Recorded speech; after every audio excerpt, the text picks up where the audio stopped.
Artis multitalenta Dorce Gamalama meninggal dunia Rabu tanggal 16 Februari tahun 2022. Kabar meninggal Dorce Gamalama beredar melalui pesan berantai, Rabu pagi. Dorce berpulang di usia 58 tahun.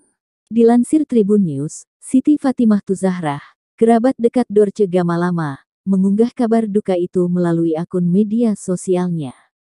Innalillahi, telah meninggal dunia mama kami tercinta Ibu Dorce Gamalama, tulis Siti Fatimah Tuzahrah. Kepergian Dorce juga disampaikan oleh kerabatnya, Hetty Sunjaya.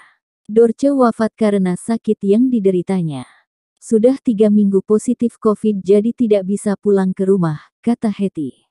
Dorce Gamalama lahir di Solok, Sumatera Barat tanggal 21 Juli tahun 1963. Ia lahir sebagai laki-laki dan diberi nama Dedi Yuliardi Ashadi. Menurut Wikipedia, ketika berusia 7 tahun, Dorce mulai mengalami disforia gender. Ia merasa lebih cocok saat tampil sebagai wanita. Saat Dorce berusia 20 tahun, tepatnya pada tahun 1983,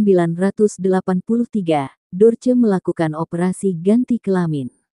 Dikutip dari Grid, operasi ganti kelamin Dorce itu dilakukan di Surabaya, Jawa Timur. Operasi itu berjalan mulus dan sukses. Juga pro dan kontra. Dorce meninggal usia 58 tahun.